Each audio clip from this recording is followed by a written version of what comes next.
Ada slowed, then dropped into a crouch.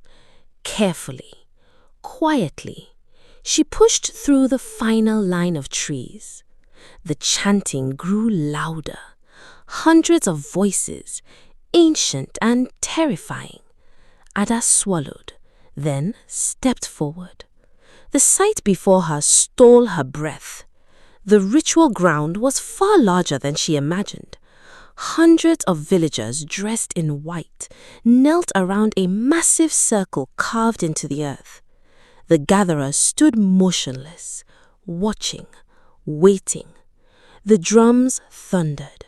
Boom, boom, boom. At the center stood a giant sacred tree, and tied against its trunk was Victor. Ada's heart stopped. For a moment, she couldn't move, couldn't breathe, couldn't think. Victor's head hung low. His wrists were bound above him. His shirt was torn. His body bore scars from years of captivity. He looked thinner, weaker, and older. But he was alive. Tears instantly filled Ada's eyes. Victor! The word barely escaped her lips. Then she saw the altar. A stone platform stood before the tree, and resting upon it, the sacred calabash. It looked ordinary, almost disappointingly ordinary. A simple decorated calabash, dark brown, covered in ancient markings. Small enough to carry, yet somehow Ada immediately understood everything. The disappearances, the sacrifices, the trapped victims, the road, the curse. It all began there, and it would end there. The chanting suddenly stopped. Silence fell across the ritual ground. Every villager lowered their head. Even the gatherers knelt. The drums stopped. The wind stopped. The night itself seemed to hold its breath. Then a figure stepped forward, the chief priest. His face was hidden behind a carved wooden mask. A red robe flowed behind him. In his hands he carried a ceremonial staff. He raised it toward the sky and spoke. Ajalu? His voice echoed across the clearing. The villagers repeated, Ajalu. The priest raised the staff higher. Guardian of Okwu. The crowd responded, Ajalu. Keeper of the covenant. Ajalu. Accept our offering. Fear crawled through Ada's body. The air suddenly changed. Cold, unnaturally cold. A dark mist began gathering around the sacred tree. The torches flickered violently. Several villagers began trembling. Some started crying. The priest lowered his staff and pointed toward Victor, the chosen one. Victor slowly lifted his head. His eyes looked exhausted and defeated, as though he had already accepted his fate. Then he saw her. For a second he thought he was dreaming. Disbelief filled his face, then fear, not for himself, for her. Victor shook his head weakly, a silent warning. Leave, run, go. Ada stepped forward. The Bible tightened in her hand. Victor's eyes widened. No, but Ada kept walking. The mist thickened. The temperature dropped further. The villagers remained kneeling, unaware. The chief priest continued chanting. The darkness around the tree began moving. Something was coming, something ancient, something hungry. Victor suddenly found his voice, weak, broken, barely a whisper. Ada! The darkness surged. The torches exploded upward, and every villager screamed in worship. Ajalu had arrived. Stop! Ada's voice exploded across the ritual ground. Every head turned. Every chant died. Even the wind seemed to freeze. The villagers stared in disbelief. The gatherers rose from their knees. The priest slowly lowered his staff. Victor's eyes widened. No! The word escaped him before he could stop it. Ada stepped fully into the circle. The Bible pressed tightly against her chest. The sacred calabash sat only a few meters away. The mist surrounding the tree thickened. The darkness seemed to pulse, alive, watching and waiting. The priest took a step forward. His voice thundered beneath the mask. "How dare you interrupt our sacred festival?" Ada ignored him. Her eyes remained fixed on Victor. For a brief moment, neither spoke. The years, the suffering, the sacrifice, everything passed between them in silence. Then Ada looked toward the darkness gathering around the tree and spoke. Her voice did not shake. "If Ajalu wants him," the villagers gasped, "then Ajalu can come and take him himself." Silence. Absolute silence. The chief stumbled backward. Several villagers cried out in fear. One old man immediately dropped to his knees, praying, begging, terrified, because no one had ever challenged Ajalu. Not in living memory, not ever. The mist suddenly exploded outward. The torches bent violently. The ground trembled. A deep sound emerged from the darkness. The sound of anger. The villagers threw themselves flat against the earth. The gatherers lowered their heads. Victor pulled desperately against his restraints. "Ada!" His voice cracked. "Run!" But Ada remained where she stood.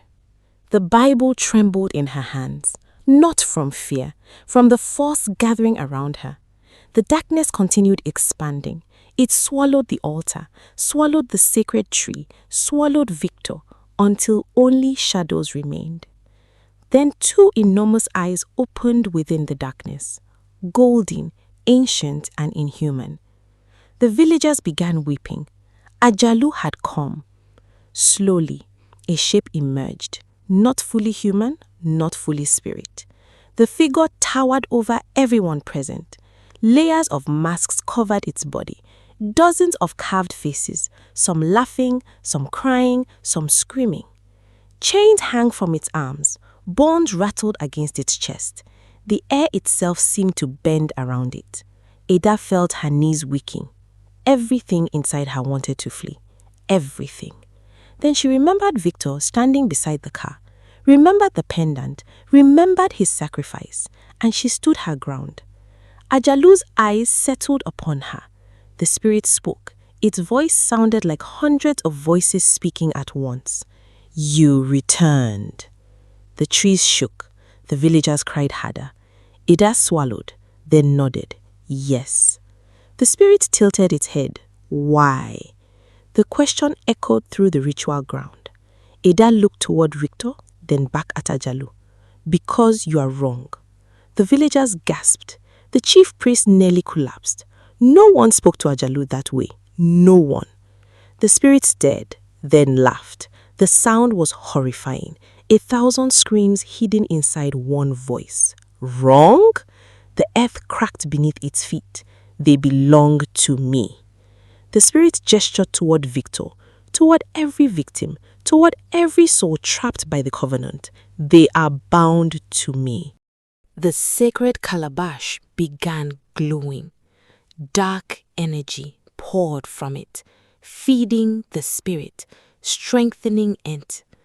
Ada noticed immediately. The old woman had been right. Everything flowed through the calabash. Everything. Victor saw her staring.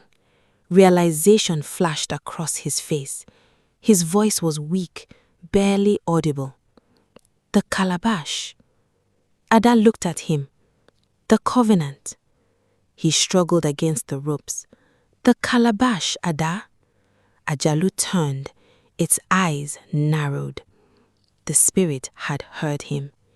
A chain of darkness shot from its hand, wrapping around Victor's throat. Victor cried out in pain. "No!" Ada took a step forward. The spirit raised its hand. A wall of darkness slammed toward her. The Bible suddenly erupted with light. The force struck the light and shattered. The villagers screamed. Ajalu recoiled for the first time. The spirit stepped backward. The Bible wasn't hurting it, but it was protecting her.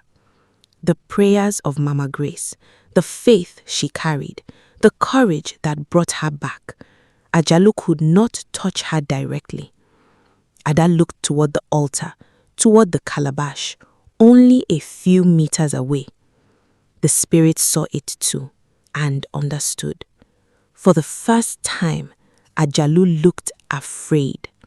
Ajalu's golden eyes locked onto the altar, onto the sacred calabash, then back to Ada. For the first time, the spirit understood what she intended. No! The word thundered across the ritual ground. The earth shook. Several villagers screamed. The torches exploded higher. Victor lifted his head. Hope appeared in his eyes. The calabash, she had found it. Ajalu stretched out one massive hand. Darkness surged across the ground like a living thing, racing toward Ada, trying to reach the altar first. Ada ran, the Bible clutched tightly against her chest. The darkness struck. The light surrounding her flared. The attack shattered, but the force threw her backward. She hit the ground hard. The Bible slid from her hands. The villagers gasped. Ajalu moved, faster than anything so large should move. The spirit surged toward the altar, toward the calabash, protecting it, defending it. Ada struggled to her feet. The drums had become frantic now. Boom, boom, boom, boom. Victor pulled desperately against the ropes. The tree creaked, but the restraints held. Ada! She looked up. The calabash stood only a few meters away. Ajalu stood between them. The spirit's eyes burned like fire. "You are no match for me." The words echoed across the clearing. The villagers trembled. Many covered their faces. Others cried openly, because deep down, they had always believed Ajalu was invincible. Ada looked around, at the kneeling villagers, at the gatherers, at the generations of fear. Then she remembered something. Her mother, her voice, her prayers. Not prayers for protection, prayers for courage. The realization struck her. Victory had never been about defeating Ajalu. It had always been about refusing to fear him. Slowly, Ada stood. Her legs trembled, but she stood. The Bible remained on the ground behind her. She no longer reached for it. Ajalu watched, confused. The spirit raised a hand. Darkness gathered again, preparing another attack. But Ada didn't stop walking. One step, then another, straight toward the altar, straight toward the calabash. Ajalu roared. The sound split the night. The darkness surged forward. Ada closed her eyes and prayed. Not loudly, not dramatically, just a whisper, the way her mother always had. The darkness struck and passed around her like wind around stone. The villagers stared, unable to believe what they were seeing. Ajalu attacked again, and again, and again, but Ada kept moving, step after step. Tears streamed down her face. Victor watched in disbelief. The old woman had been right. No one had ever reached the altar.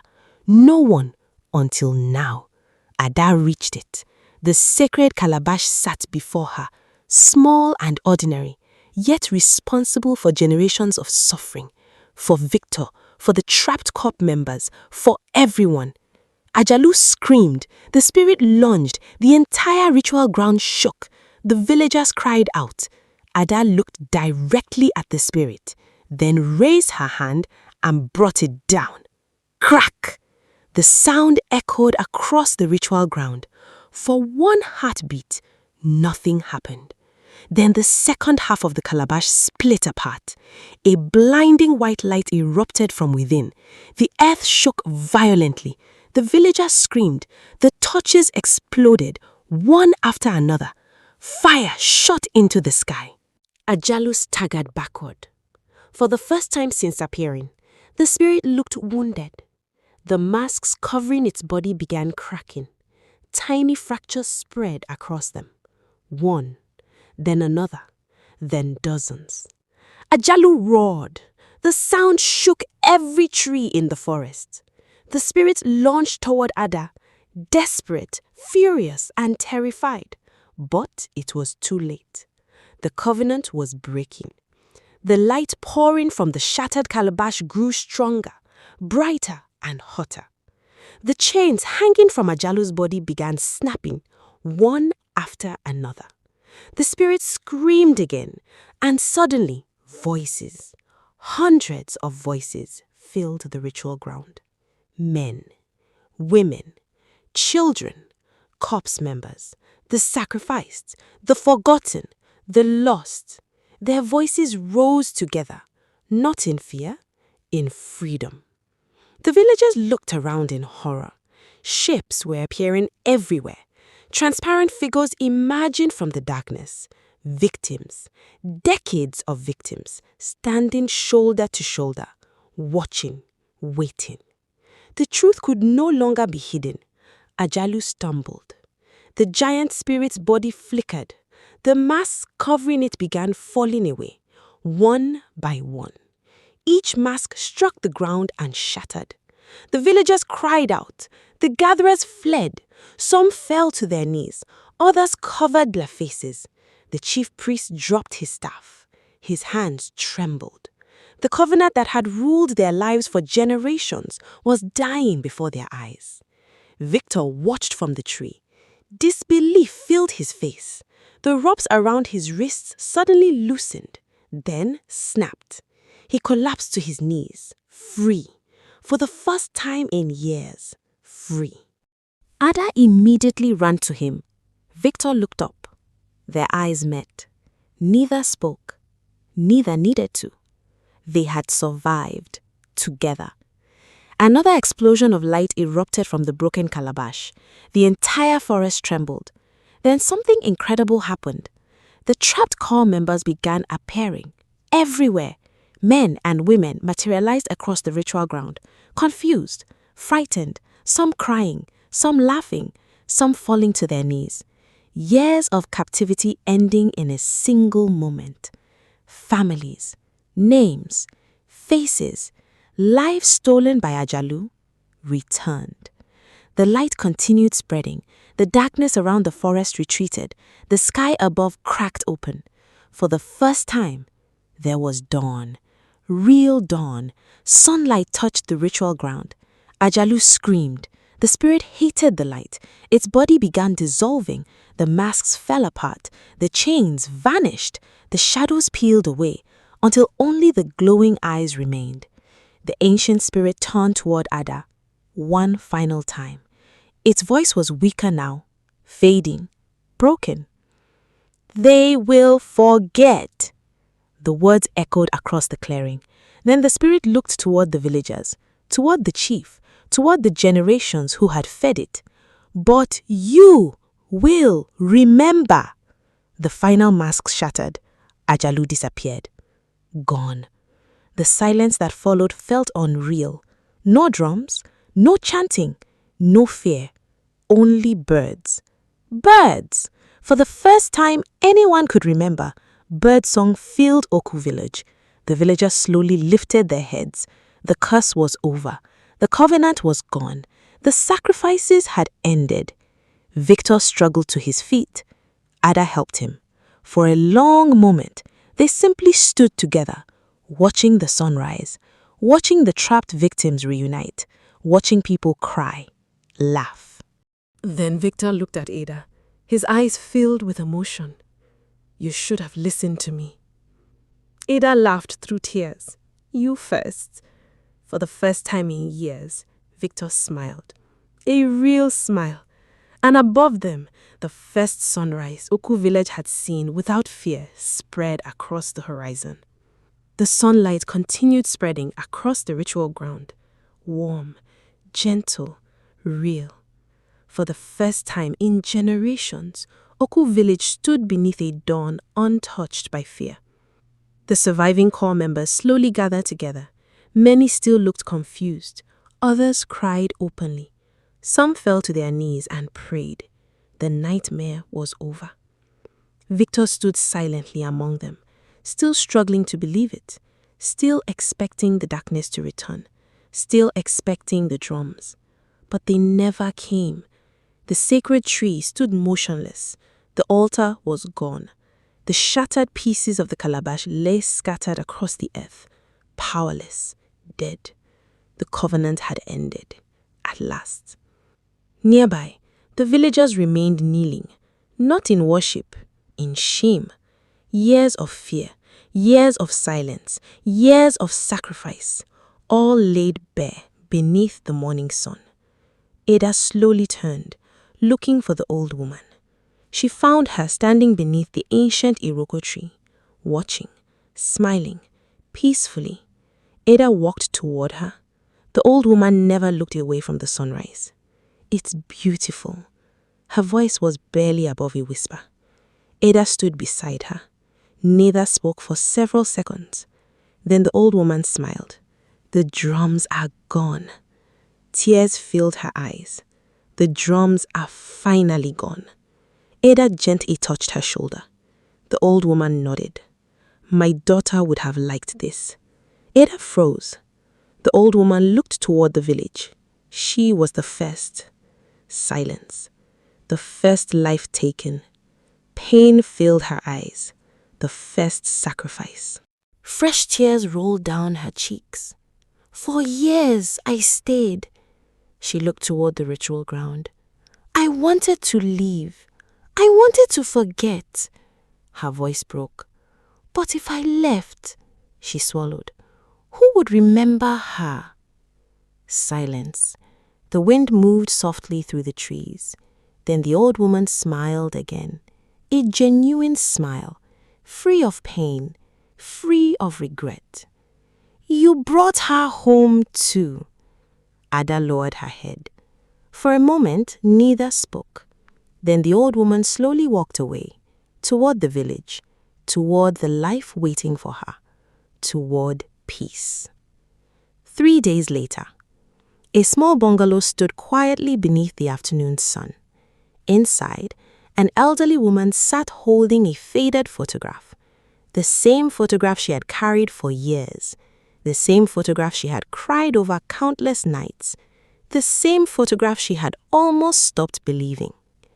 A knock echoed through the house. The woman looked up, confused. Another knock. Slowly, she stood. Her husband emerged from the next room. "Who is it?" She shook her head. "I don't know." The door opened and the photograph slipped from her hand. For several seconds, nobody moved, nobody breathed, nobody spoke. The elderly man stared. The color drained from his face. The woman began trembling. Her lips parted.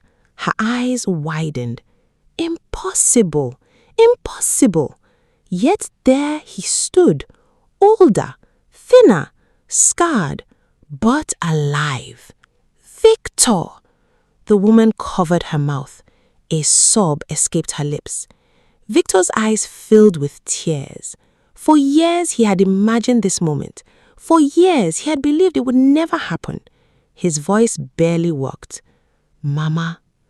The woman cried out, then ran. She threw her arms around him, holding him so tightly he could barely breathe. Victor buried his face against her shoulder, and for the first time since entering the last car, he allowed himself to cry. Months later, children played freely along the roads surrounding Okwu Village. No one hid indoors. No one feared the festival. No one feared the night. Life had returned. Ada stood alone beside the old ritual ground. The sacred tree still stood, But the cloths were gone. The altar was gone. The fear was gone. Only birds remained, singing, living, free. Ada reached into her pocket, then removed the silver pendant. The pendant Victor had given her, the pendant that had guided her home. She stared at it for a long moment, then carefully placed it at the foot of the sacred tree. The burden was over. The journey was over. The dead could finally rest, and the living could finally move forward. A warm breeze passed through the branches above.